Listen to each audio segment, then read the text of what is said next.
What's up, guys? Chris, VA Travels, still down here in Virginia Beach and about to visit the FERRY plantation.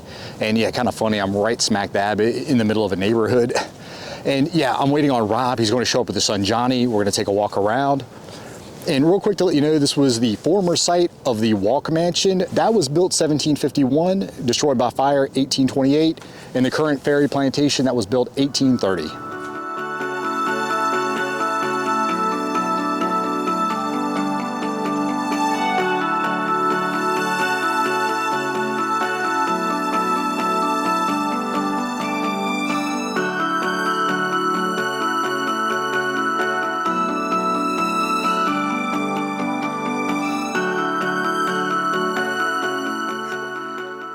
Sherwood, the witch of Pungo.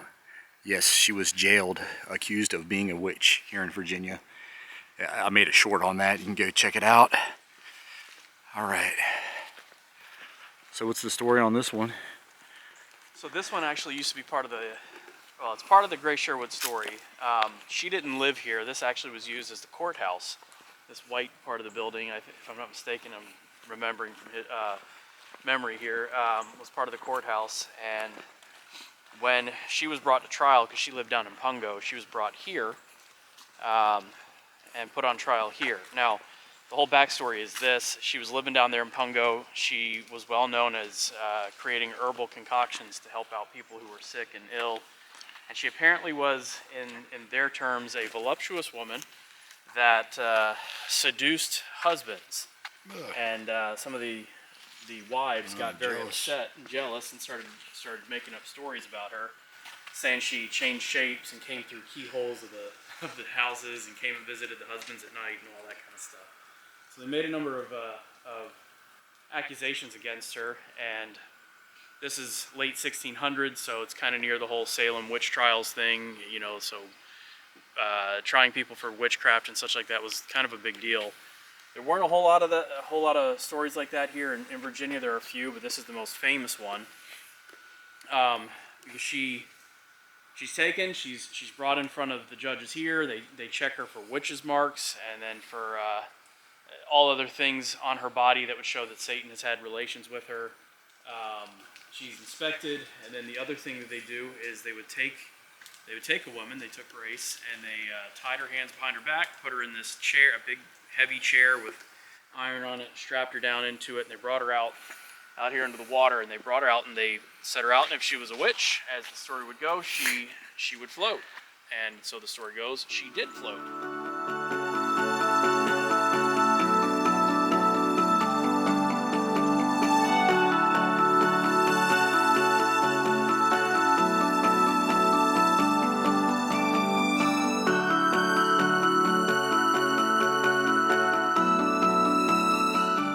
Claimed to be one of the most haunted places in Virginia. They talk about stories of ghosts walking through the tennis courts in the back behind this location, and other spooky, eerie things going on here. All right, yeah, a little bit more to see at this one. Virginia Tea Society, and yeah, built back in 1830. Check out the wooden front door. Yeah, the addition. And that's right. Because it's actually, as I mentioned, it was the courthouse, and then they added on to it. So that's why I was saying, if I'm not mistaken, this white structure here predates the rest of the house. Oh, really? Okay. That's actually, if I'm not mistaken, the courthouse where she was actually tried, and then this was added on, as you mentioned here, 1830 is the date on the brick structure. Mm-hmm. All the donors have bricks down there. Okay, so the well. Ugh. Been built. Yeah. Mm-hmm. Water spring, which is 1642. Wow. It's recognized as Ferry Landing. Yeah, so it's called Ferry Plantation because there actually used to be a ferry that would go across here. You'd come in and you would drop off whatever it was that you had, and there was a rope that would have gone across the waterway there, and you would have pulled yourself across. But this would have been a starting point or a stopping point depending on where you were going. So hence the name Ferry Plantation. It would have been a main destination. That's why they put a courthouse here, because a lot of people would have been coming through here as a main roadway. Very similar to Ferry Farm. That's where it got its name. Yep, that's right. All right. Quite a few of them throughout the area. Small little garden over here. In commemoration there, of Grace. Sherwood. Yeah.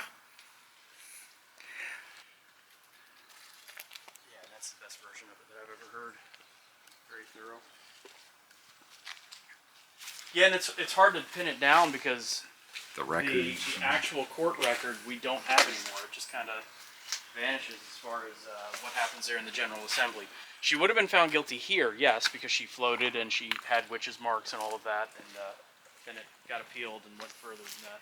Yeah, I'd heard a more dramatic story. They had tied a Bible around her to try to get her to sink, but she still floated. There's lots of garden. stories, yes. Lots of stories. All right. If I may, I'll put a plug in. I actually interviewed a group that does dramatic reenactments, and this group did a dramatic reenactment of the court case over at Lynn Haven House, where we're going to go to next. And then afterward, I actually interviewed them. So on my podcast channel, there is an interview with the people that do the whole story, the Gray Sherwood story. Did that a few years ago for a Halloween episode. Oh, cool.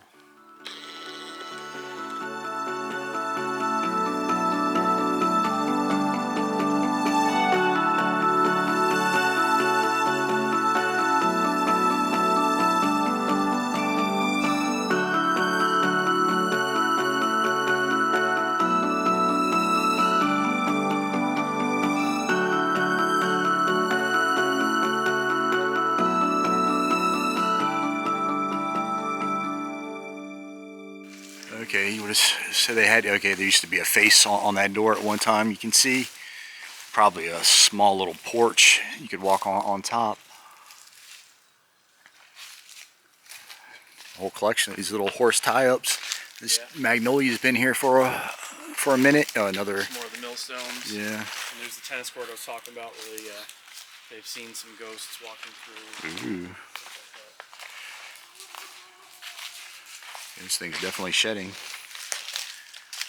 All right, full shot of the back here.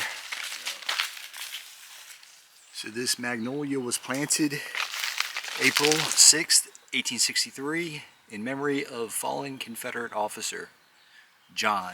All right, you can see there used to be something going up and down here. So I don't know if they had a big attachment off the back, but anyway.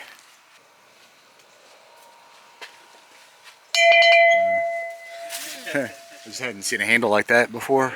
Check out this bell before we get out of here.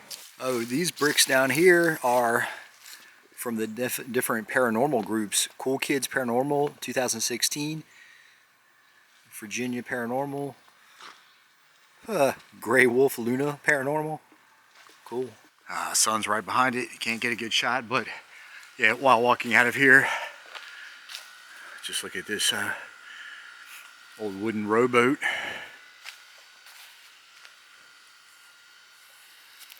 Smashed up oars. Okay, yeah. Off to Lynn Haven.